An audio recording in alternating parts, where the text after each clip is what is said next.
dengan menyebutkan atau dengan menyalahkan petir sebagai sumber api yang menyebabkan ledakan dan kebakaran, persoalannya selesai. Ini kan 22 jiwa di situ yang melayang. Sudut Dengar Parlemen. Halo, apa kabar pemirsa dan pendengar TV dan Radio Parlemen serta pendengar dari Pro 3 RRI.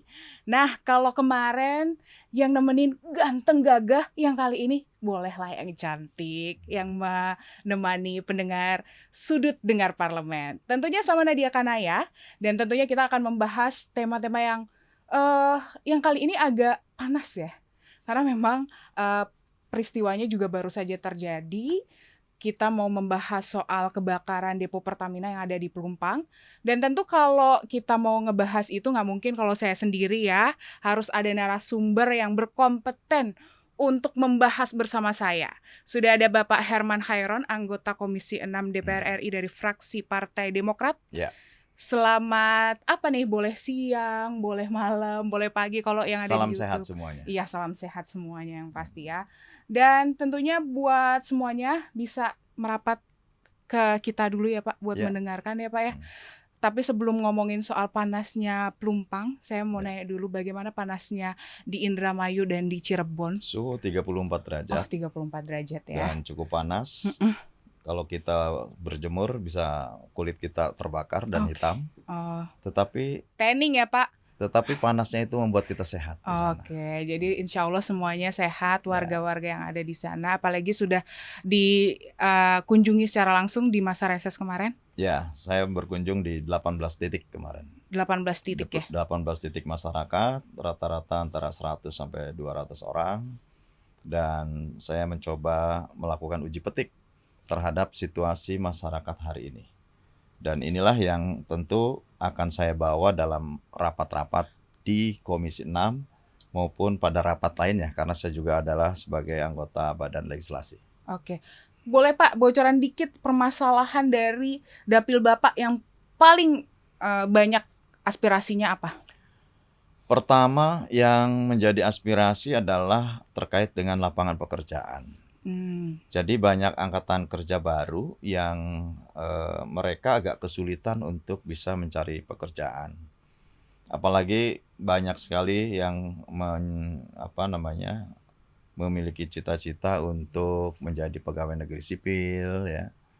Kemudian bercita-cita pada menjadi pegawai BUMN. Ini yang memang agak terbatas gitu slotnya. Nah, pada sisi lain memang angkatan kerjanya ini kan lebih banyak karena sekarang angkatan kerja muda atau sering kita sebut sebagai generasi milenial itu kan lebih besar daripada generasi kolonial gitu ya. Nah, oleh karenanya membutuhkan lapangan pekerjaan yang besar. Yang kedua, masalah harga-harga. Harga karena sekarang menjelang naik. Ramadan ya Pak. Beras yang biasa 10.000 sekarang harganya 14.000. Wow, sedangkan produksi mereka, nah jadi bahan baku ini naik semua, merangkak naik. Tetapi mereka untuk membuat sebuah hasil produksi UMKM, mereka tidak bisa menaikkan serta-merta, karena kalau menaikkan hasil produknya, mereka akan terhambat marketingnya gitu. Jadi itu yang sebenarnya banyak diungkapkan oleh mereka, sehingga minta bantuan bagaimana caranya. Pada sisi lain kebutuhan pokok sekarang naik tinggi, kebutuhan bahan baku juga naik, minyak goreng juga mulai langka, bukan merangkak lagi, mulai langka gitu. Kalau naik, minyak kita juga sudah naik dari kemarin-kemarin gitu, sudah dari 1-2 bulan yang lalu gitu. Nah sekarang justru mereka meminta solusi bagaimana faktor-faktor produksi yang ini menjadi bahan pokok mereka naik, tetapi nilai jual mereka supaya tetap lancar gitu. Dan mereka ingin menaikkan, ada kekhawatiran untuk mendapatkan tekanan di market gitu. Nah, oleh karenanya saya kira ini memang hal-hal yang serius gitu ya. Kemudian juga nelayan, saya di nelayan juga butuh BBM. Kemudian petani, pupuk langka. Nah, ini rasanya menjadi persoalan yang kultural gitu ya. Mhm. Kok setiap menjelang masa tanam, kemudian masa tumbuh atau masa pemupukan, Heeh. ini justru pada akhirnya petani dihadapkan pada persoalan pupuk gitu. Nah, bahkan bukan hanya pupuk bersubsidi yang langka, tetapi juga pupuk yang komersial, pupuk yang tidak disubsidi, yang non subsidi juga tidak ada. Nah, mereka pada akhirnya ya dengan berbagai cara lah untuk bisa tetap mempertahankan keberlangsungan produksinya, sehingga ada ancaman produktivitas nanti pada hasil panennya gitu. Oke, itu tadi kita sudah membahas sedikit soal dapil Bapak, tapi Hmm. sebenarnya yang saya mau tanyakan Masih banyak lagi. Ada daerah wilayah-wilayah yang banjir. heeh, Wah, dan sekarang saya kira sudah mulai masa pancaroba ini ya, jadi sudah udah mulai mulai kering, udah mulai baik. masa musim kemarau. Biasanya daerah saya kalau musim kemarau nanti sulit air bersih. Tapi saya sudah menyiapkan mobil tangki air bersih Buat buat dibagikan. dibagikan secara gratis kepada masyarakat yang membutuhkan. Oke, nah sekarang yang sedang menjadi kebutuhan lagi ada di Pertamina Pelumpang, Pak. Ya. Kemarin Pak Herman sempat di rapat dengar pendapat beberapa waktu lalu dengan Dirut Pertamina menyampaikan kalau sempat ke sana juga. Yang mau saya tanyakan nih Pak, 5,6 juta yang diberikan bantuan bagi warga yang terdampak Per keluarga. per keluarga. Untuk kondisi Indonesia saat ini, apakah itu sudah cukup relevan? Tidak cukup, ya. Tidak cukup, dan menurut saya harus ada bantuan-bantuan lain yang memungkinkan masyarakat bisa survive sampai kemudian ada keputusan pemerintah untuk apakah mereka direlokasi ataukah disiapkan tempat yang layak untuk melanjutkan kehidupannya. Dan memindahkan manusia itu, memindahkan orang itu juga harus dipertimbangkan peranata sosialnya. Jadi tidak serta-merta orang itu pindah diberikan kerohiman misalkan. Udah Anda diberikan kerohiman, pindah dari sini. Tidak begitu. Mereka apalagi yang sudah menetap sejak tahun 1970-an. Ya, Mereka sudah menetap di sana. Itu sudah terbangun sebuah network peranata sosial yang agak sulit dipisahkan dari lingkungannya. Masyarakat sudah saling mengikatkan diri dan ada keterikatan dalam berbagai kehidupannya sehari-hari. Yang ini jual A, yang ini jual B, yang ini jual C. Dari situ aja mereka sudah bisa hidup gitu ya. Nah, kalau kemudian mereka harus dipindahkan kepada lingkungan yang baru dan kemudian dengan biaya yang tidak cukup hari ini, terus apa yang harus diperbuat untuk keberlangsungan hidupnya? Mereka butuh untuk sekolah, semua barang sudah hangus, mereka pun harus mempersiapkan kehidupannya dengan kebutuhan pangan, sandang, papan, yang saat ini semuanya sangat terkendala dengan terjadinya kebakaran kemarin. Tapi kalau dilihat lagi kan kemarin 5,6 juta itu untuk 3 bulan sewa. Ya. Nah, apakah nanti ke depannya mereka akan diberikan kembali bantuan atau seperti apa? Kalau janjinya Direktur Utama Pertamina kan 3 bulan katanya. Setelah itu dibangunkan 3 untuk bulan rumah. itu akan selesai melakukan realokasi atau relokasi gitu. Tapi saya mengatakan, Bu, kalau 3 bulan itu tidak rasional gitu. Kita juga harus mengukur kerasionalitasan gitu ya. Gak bisa juga DPR mentargetkan, pokoknya Ibu 3 bulan harus selesai. Loh, 3 bulan waktu yang sangat pendek untuk memindahkan peranata sosialnya gitu. Ini harus dipikirkan dulu. Mau dipindahkan kemana sekarang gitu masyarakat. Dan sekarang masyarakat sudah kembali menetap di bekas lokasi kebakaran di situ. Oh, berarti udah kembali lagi ya, Pak? Oh iya dong. Beberapa Ya sudah ada di mereka situ. kan merasa kehidupannya ada di situ gitu. Wah, berarti masih panjang nih ceritanya. Dan pemirsa dan pendengar Sudut Dengar Parlemen, jadi jangan kemana-mana, kita akan kembali tetap di Sudut Dengar Parlemen. Masih di Sudut Dengar Parlemen, masih bersama Bapak Herman Khairon dan Nadia Kanaya tentunya. Dan kita mau melanjutkan perbincangan kita Ya. soal Depo Pertamina Pelumpang nih Pak. Yang kemarin saya dengar dari rapat itu akan dibangun buffer zone karena Pertamina dinilai sudah ada sejak lama di situ dan tidak bisa dipindahkan. Artinya cost-nya untuk dipindahkan pun cukup lebih besar daripada memindahkan masyarakat ini nih. Nah, apakah perhitungannya memang sudah sedemikian kalau memindahkan masyarakat ini jauh lebih efektif dan tepat atau seperti apa sih Pak? Konsumennya BBM ini kan naik terus ya. Mm-mm. Jadi sebuah keniscayaan ke depan bahwa Pertamina ya harus membangun depo-depo baru. Mm-mm. Itu keniscayaan. Mm-mm. Nah, sebetulnya argumentasi yang dibangun oleh Pertamina dan pemerintah yang dipublikasikan, menurut saya pada akhirnya juga mengerucut kepada statement-statement saya. Baik di beberapa TV swasta gitu ya, maupun di beberapa media. Yang saya sampaikan adalah ada dua kemungkinan besar. Kalau untuk merelokasi sepenuhnya, ini butuh waktu panjang. Karena apa? Intake ataupun sumber dari bahan bakar yang ada di Pelumpang. Pelumpang itu kan sebagai pendistribusi. Iya. Nah, intake-nya itu kan pertama dari impor. Impor dari mana? Dari Tanjung Priok. Ada kapal di situ. Ada stasiun pengisiannya pakai pipa masuk ke Pelumpang. Ada juga melalui hasil pengolahan. Minyak mentahnya diimpor masuk ke Indramayu, ke Balongan. Kemudian Balongan diolah menjadi beberapa jenis bahan bakar. Itu yang kemudian menggunakan pipa itu disalurkan juga ke Pelumpang. Gitu. Nah, Pelumpang inilah yang kemudian melayani 20% hampir kebutuhan nasional. Karena kebutuhan terbesar kan Jawa Barat, DKI Jakarta gitu ya. Nah, atas situasi ini agak riskan kalau kemudian tiba-tiba harus dipindahkan ke lokasi Pelindo misalkan, yang diumumkan Reklamasi kemarin ya, Pak. bahwa akan dipindahkan ke Pelindo.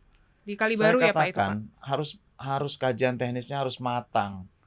Bukan karena kemudian ada momentum kita mencari momentum bisnis, bukan gitu ya. Justru dalam bisnis perminyakan harus banyak diperhitungkan dari berbagai aspek teknis. HSE-nya harus betul-betul diperhitungkan. Apalagi sistem pendistribusian yang saat ini dilakukan untuk bahan bakar minyak, itu kan menggunakan mobil tangki. Every day, setiap hari itu 1.000 mobil. Iya. Yang diisi keluar masuk di Pelumpang itu. 1.000 mobil. Nah, kalau dipindahkan Pelumpang itu ke Pelindo itu kan sudah crowded dengan kendaraan-kendaraan besar, kendaraan-kendaraan peti kemas di sana. Dan itu adalah tempat pendaratan terbesar logistik nasional. Nah, kalau kemudian di situ ada objek vital yang punya potensi kebakaran, ya ini sama dengan mendekatkan potensi kebakaran dan ledakan kepada objek yang selama ini dijaga baik-baik gitu kan. Tunggu, tapi saya kemarin sempat mendengarkan kalau nantinya tetap akan dipindahkan tapi di bagian BBM retailnya yang akan dipindahkan ke Pelindo ya Pak, di Ya, Kali BBM Baru itu. justru yang bikin crowded itu kan BBM retail. Nah, berarti artinya BBM yang tadi yang saya katakan setiap hari 1.000 mobil itu. berarti Mungkin nanti bisa menjadi 1.500. Kan ini kan konsumennya naik terus, bukan turun. berarti artinya nanti di Kali Baru pun harusnya dibangun buffer zone juga dong. Nah, terkait dengan buffer zone, bahwa saya menyampaikan sejak awal ini ya, buffer zone itu tidak harus mengganggu masyarakat. Mengenai kepemilikan masyarakat, kepemilikan lahan, kan di DKI Jakarta juga banyak lahan-lahan yang dia hanya berstatus hak guna bangunan. Mereka tidak bisa memiliki sertifikat hak milik, tapi sertifikat hak guna bangunan. Tanahnya milik tanah siapa? Tanah DKI, tanah negara. Tanah negara yang diberikan HPL-nya kepada pemerintah DKI. Sama di Senayan di sini juga banyak gitu ya. Iya. Tanah-tanah yang kemudian, nah sama dengan tanah yang milik Pertamina ini yang besar ini, Mm-mm. yang kemudian hanya 12 hektar yang dijadikan lokasi lokasi pengisian bahan bakar di situ, pendistribusian. Bisa dilakukan yaitu dengan melakukan downsize. Jadi menurunkan kapasitas. Pelumpang tetap bisa beroperasi. Kenapa? Karena pelumpang bukan hanya pendistribusian, tetapi pelumpang itu juga terkoneksi. Ada beberapa derivatif produk yang dihasilkan. Bahkan di situ juga ada produk oli yang dihasilkan dari koneksinya dengan depo pelumpang itu. Itu kawasan industri perminyakan. Nah, oke lah kalau misalkan ada kawasan yang sangat bersentuhan dan ini dianggap radiusnya sangat Iya, membahayakan, terlalu dekat. maka di downsize, dikurangi size-nya, dikecilin.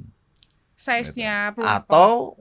Atau merelokasi masyarakat agak digeser, dijadikan buffer zone, yang itu dijadikan jalur hijau nantinya, gitu. Dijadikan jalur hijau. Artinya banyak pilihan. Tetapi pilihannya sudah lagi tidak harus berpikir minyak ini tangki harus di Tanjung. Jangan. Justru harus apakah ke Kerawang, apakah ke Banten, Berarti dibuka supaya baru. aksesibilitasnya tidak membuat crowded trafficnya jalan di sekitar DKI Jakarta yang sudah sangat padat oleh lintasan penduduk. Gitu. Ini yang harus dipikirkan gitu. Tapi ya silakan saja kalaupun mau membangun ke kawasan Pelindo reklamasi, karena kawasan Pelindo reklamasi menurut saya lebih baik yaitu untuk pelabuhan gitu. Untuk pengembangan pelabuhan ke depannya. Biarkan jangan diganggu. Pertamina sebagai pendistribusian bahan bakar pindah ke lain tempat. Untuk pendistribusian yang korporasi, yang non retail itu bisa menggunakan pipa. Yang untuk menggunakan mobil-mobil semut itu yang untuk retail itu harusnya sudah dibuang ke area luar kota sehingga tidak membuat crowded jalan raya atau membuat traffic di jalan raya sekitar Jakarta. Jadi harusnya begitu dong, cara perencanaannya lebih holistik gitu ya. Dan kalau mendownsize terhadap atau memperkecil kapasitas yang ada di pelumpang, berarti harus menambah kapasitas baru. Dengan perencanaan 20-30 tahun ke depan. Dihitung berapa pertumbuhan konsumennya berapa rata-rata per tahun, sehingga dalam 20-30 tahun ke depan harus membuat depo yang punya kapasitas sampai menjawab tantangan pendistribusian atau tantangan ketahanan energi sampai 30 tahun ke depan. Sebenarnya masih banyak sekali yang ingin saya bahas. Kenapa baru beberapa pertanyaan sudah dikode kalau waktunya habis, Pak, untuk segmen ini, Pak. Nanti kita akan balik lagi dengan permasalahan lain. Jadi tambah waktu aja. Oh, baik, siap. Jadi jangan kemana-mana, tetap di Sudut Dengar Parlemen. Masih di Sudut Dengar Parlemen, kita langsung aja membahas karena ini semakin panas ya, Pak, pembicaraannya. Kita mau ngebahas lagi sebenarnya, Pak. Dari tadi kita sudah membahas terkait dengan pelumpang ini. Yang menjadi permasalahan penyebab dari kebakaran ini apa sih, Pak? Nah, ini kan banyak orang masih menerka bahwa kebakaran itu dari tangki. Bukan dari tangki. Itu justru dari pipa. Dari pipa terjadi ledakan dan kemudian semburan ke kawasan penduduk gitu ya. Karena 2009 pernah tangki kebakaran, dan karenanya satu tangki kebakaran. Seperti Balongan, 2 tangki yang kebakaran. Dan saya turut memadamkan dengan berdoa kepada Allah Subhanahu wa taala. Dan malamnya hujan besar, padam. Nah, yang memastikan siapa? Yang memastikan kebakaran itu akibat apa? Dan kemudian penyebabnya apa? Apakah kelalaian ataukah kelemahan dari HSE mereka? Ya tentu nanti hasil penyelidikan pihak kepolisian. Kepolisian sedang melakukan penyelidikan dan saya harap jangan kemudian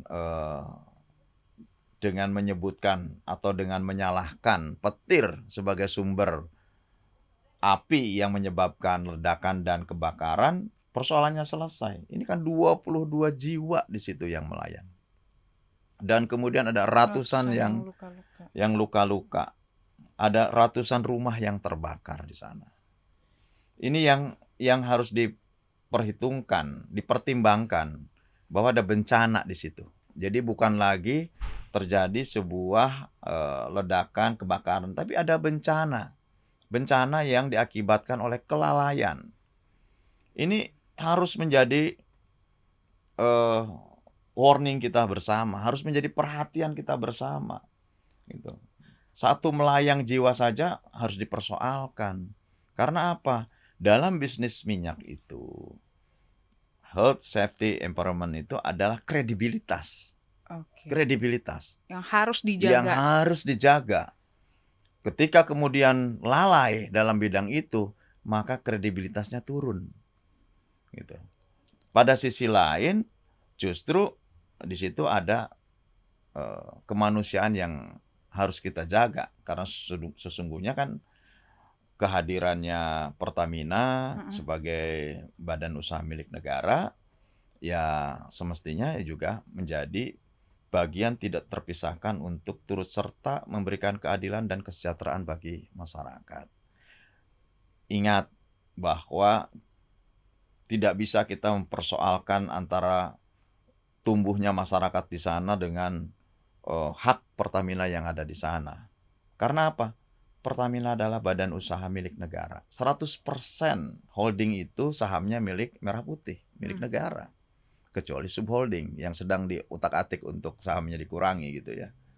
Nah, tetapi ketika itu menjadi hak milik negara, asas ekualitas dengan pemerintahan itu ada gitu. Nah, sehingga kita tidak serta-merta menyalahkan masyarakat. Tetapi bagaimana sinergitas dibangun antara pemerintah, BUMN, masyarakat, dan kalaupun ada kepentingan-kepentingan korporasinya dibicarakan di situ.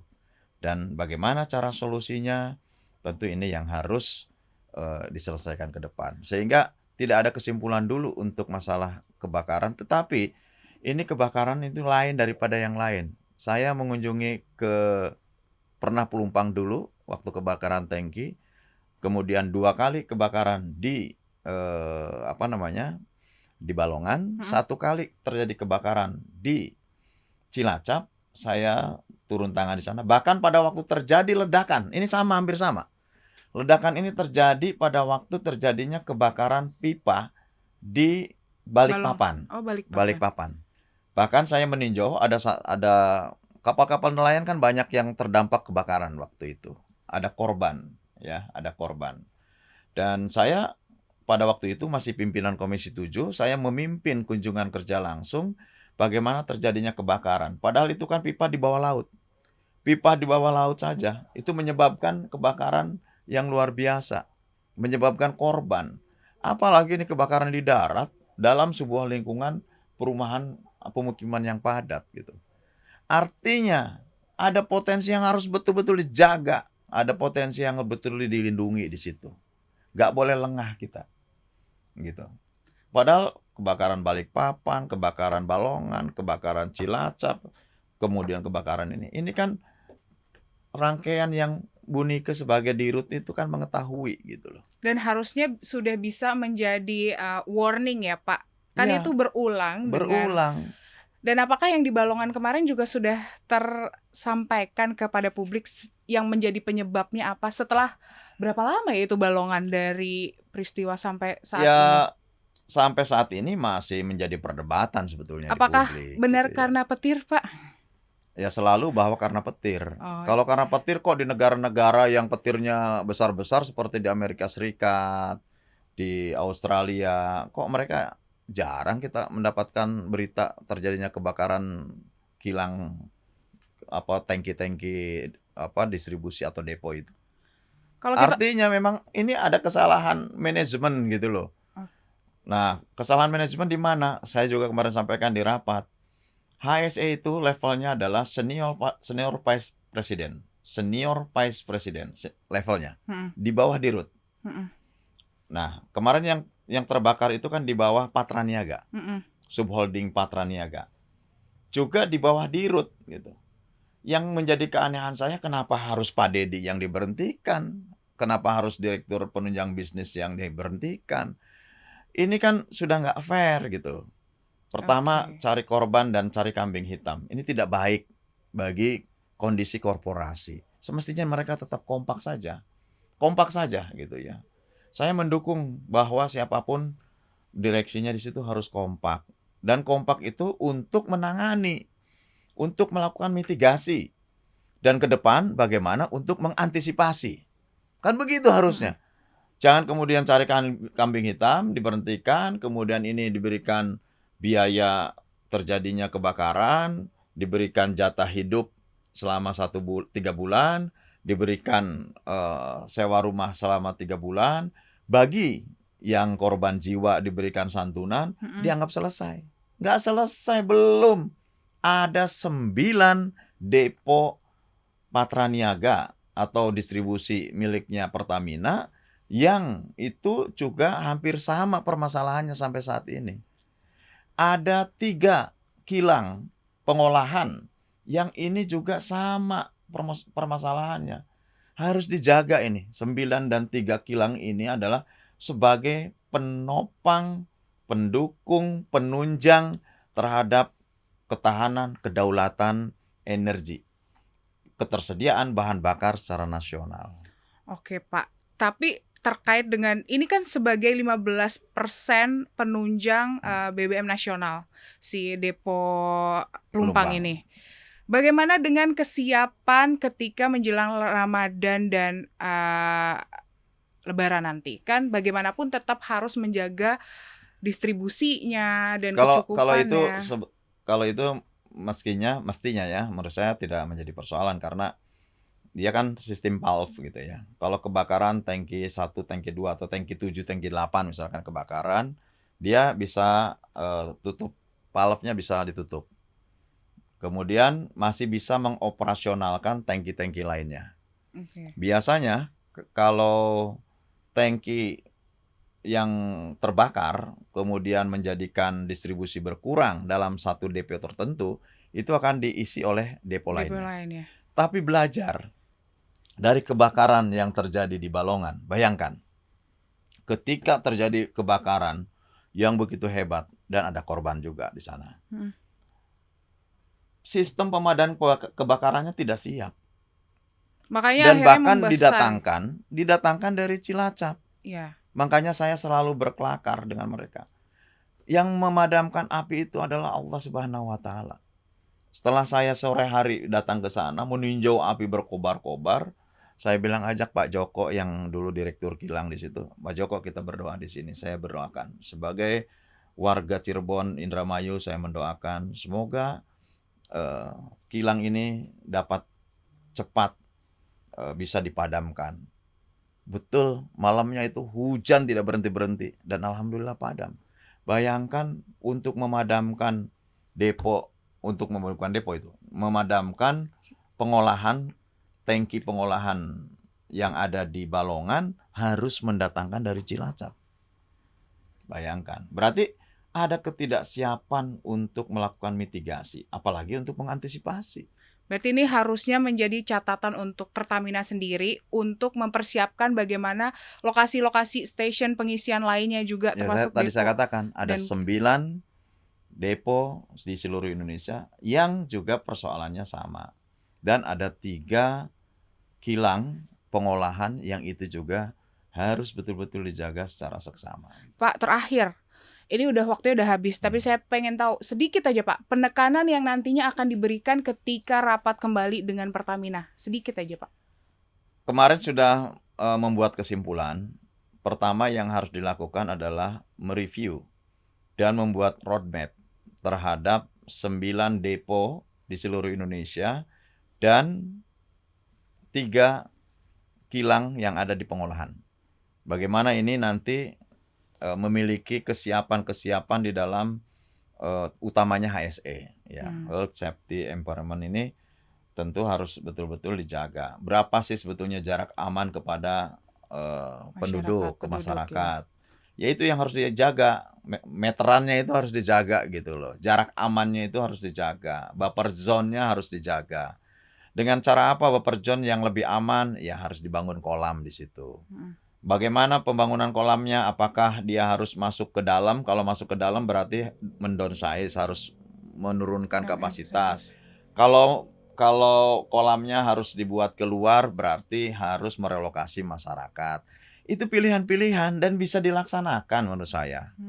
Gitu. Jangan kemudian disalahkan, ini sudah 2 tahun yang lalu dimintakan. Jangankan 2 tahun yang lalu, saya sudah bicara 4 tahun yang lalu terkait bagaimana ini mengantisipasi dan memikirkan dampak-dampak yang akan terjadi jika terjadi kebakaran atau ledakan di sekitar Pelumpang. Ini sudah 4 tahun lalu saya tanyakan. Gitu. Oke, berarti Dan kalau membuat kilang baru kita butuh sekitar 3 tahun. Gitu. kita tunggu untuk hasilnya seperti apa nanti di rapat selanjutnya Komisi 6 dengan Pertamina ya Pak. Rapat selanjutnya adalah mereview dan roadmap terhadap sistem pengamanan, sistem HSE-nya terhadap 9 depo, ya, 9 pendistribusian BBM dan 3 kilang pengolahan di Indonesia milik Pertamina. Baik, terima kasih. Sepertinya 30 menit itu sangat cepat sekali. Kalau ngobrol sama Pak Herman harusnya 2 jam ya Pak 2 tadi jam. ya. Nanti kita request sama produsernya.